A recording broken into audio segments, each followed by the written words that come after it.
پاکستان کے دیمک زدہ اور کھوکھلے نظام انصاف سے کسی پسے ہوئے اور مظلوم شخص کا انصاف حاصل کرنا اب ناممکن ہو چکا ہے، لیکن پھر بھی ہمارے معاشرے میں کچھ سرپھیرے اور واہمت لوگ ایسے بھی ہیں جنہوں نے اپنی انتھک جدوجہد اور مستقل مزاجی کی بدولت پاکستان کے بوسیدہ نظام انصاف سے انصاف چھین لیا۔ ایسی ہی ایک مثال صوبہ سندھ سے تعلق رکھنے والی مائی جندوں کی ہے۔ ٹنڈو بہاول کی رہائشی مائی جندوں نے اس وقت اپنا سب کچھ کھو دیا جب سن 1992 میں ان کے 2 جوان بیٹوں اور داماد کو 7 دیگر دیہاتیوں کے ساتھ فوج کے ایک دستے نے دہشت گرد قرار دے کر مار دیا تھا۔ بعد میں پتہ چلا کہ ایک میجر نے مارے جانے والوں کے مخالفین سے پیسے لے کر یہ قتل عام کروایا۔ اس واقعے کو ٹنڈو بہاول واقعے کے نام سے جانا جاتا ہے۔ واقعہ کچھ یوں ہے کہ 5 جون 1992 کو پاک فوج کے ایک دستے نے میجر ارشد جمیل کی سربراہی میں حیدرآباد کے نواح میں واقع ٹنڈو بہاول گاؤں پر چھاپا مارا۔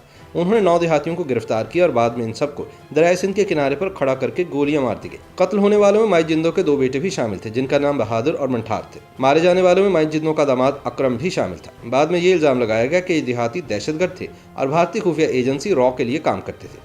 تاہم سوال یہ تھا کہ انہیں دریا کے کنارے کھڑا کر کے قتل کرنے کی کیا ضرورت پیش آئی۔ میڈیا نے اس داستان کو مسترد کر دیا اور یہ ثبوت پیش کیا کہ متاثرین کا اصل میں میجر ارشد جمیل کے ایک مقامی وڈیرے دوست کے ساتھ زمین کا تنازع چل رہا تھا اور یہ سب غریب کسان تھے جن کا کسی دہشت گردی یا ایجنسی سے کوئی تعلق نہیں تھا۔ ان غریب کسانوں کو میجر نے صرف اپنے زمیندار دوست کو خوش کرنے کی خاطر قتل کیا۔ جب ان کی لاشیں گاؤں آئیں تو پورے علاقے میں کوہرام مچ گیا۔ ہر ماں اپنے بیٹے کی لاش پر ماتم کر رہی تھی۔ ان کے بین دل دہلا رہے تھے۔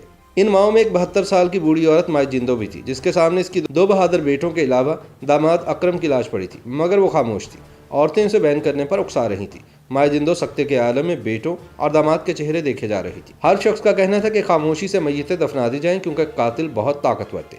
ان غریب ہاریوں کا ایسے طاقتور لوگوں سے کیا مقابلہ، خصوصاً جب فوج نے انہیں دہشت گرد قرار دے دیا ہو۔ مائی جندو کو بار بار رونے کے لیے کہا گیا تو اس نے وحشت ناک نگاہوں سے میتوں کی طرف دیکھا اور بولی، بس۔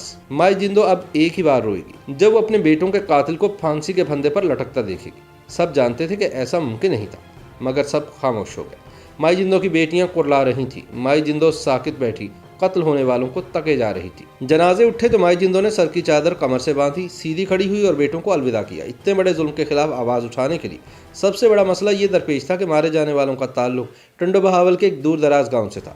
تب دریائے سندھ کے کنارے قتل ہونے والوں کی ویڈیو بنانے کے لیے موبائل کیمرہ بھی نہیں ہوتا تھا، اس لیے ملک بھر میں یہ خبر بھی چلی کہ دشمن کے 9 ایجنٹ مار کر ملک کو بڑے نقصان سے بچا لیا گیا۔ چنانچہ جس نے بھی اس خبر کو پڑھا یا سنا اس نے اللہ کا شکر ادا کیا۔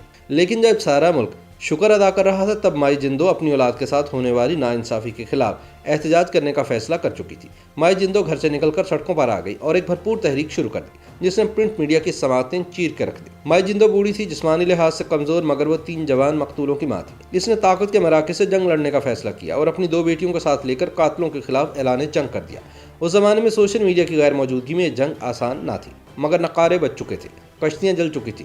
اخبارات اور صحافیوں کی مدد سے مائی جندو نے ثابت کیا کہ قتل ہونے والے غریب کسان تھے اور میجر ارشد جمیل اور اس کے وڈیرے دوست کا ان کے ساتھ زرعی زمین کا جھگڑا تھا جس کی سزا میں انہیں قتل ہونا پڑا۔ مائی جندو کی جانب سے چلائی گئی احتجاجی تحریک کے نتیجے میں حکومت اور فوج دونوں پر پریشر بڑھتا جا رہا تھا۔ پھر 24 جولائی 1992 کو تب کے آرمی چیف جنرل آصف نواز جنجوعہ اور وزیر اعظم نواز شریف نے اس معاملے پر ملاقات کی، جس کے بعد جنرل آصف نے میجر ارشد جمیل کا کورٹ مارشل کرنے کا حکم دے دیا۔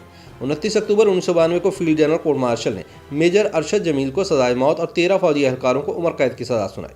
میجر نے پاک فوج کے سپہ سالار کو رحم کی اپیل کی جو 14 ستمبر 1993 کو مسترد کر دی گئی۔ اس کی آخری رحم کی اپیل اس وقت کے صدر مملکت فاروق لغاری سے کی گئی جو 31 جولائی 1995 کو مسترد تو کر دی گئی لیکن سزا پر عمل درآمد روک دیا گیا۔ اس کے بعد میجر ارشد جمیل کے بھائی کی اپیل پر سپریم کورٹ کے جج سعید الزمان صدیقی نے پھانسی کے خلاف حکم امتناع جاری کیا اور سزا روک دی۔ 9 غریب کسانوں کے قاتل میجر کی سزائے موت پر عمل نہ ہونے کے خلاف 11 ستمبر 1996 کو مائی جندو پھر میدان میں نکل آئی اور اس کی 2 بیٹیوں نے حیدرآباد پریس کلب کے سامنے بطور احتجاج اپنے اوپر تیل چھڑک کر آگ لگا لی۔ انہیں نازک حالت میں اسپتال لے جایا گیا مگر وہ بچ نہ سکیں۔ یوں پورے ملک میں ایک بار پھر کوہرام مچ گیا۔ بالآخر 18 اکتوبر 1996 کو طاقت کی تمام عسکری دیواریں مائی جندو کے مسلسل دھکوں کے سامنے ڈھیر ہو گئی۔ اس روز مائی جندو کو حیدرآباد سینٹرل جیل کے پھانسی گھاٹ پر لایا گیا۔ سامنے تختہ دار پر اس کے گاؤں کے 9 بیٹوں کا قاتل میجر ارشد جمیل کھڑا تھا۔ دار کا تختہ کھینچا گیا تو قاتل میجر ارشد جمیل کا جسم رسی سے جھول گیا۔ یوں اس بوڑھی لیکن باہمت عورت نے پاکستان کے بوسیدہ نظام انصاف سے لڑتے ہوئے آخرکار اپنے مقتول بیٹوں کے لیے انصاف حاصل کر ہی لیا۔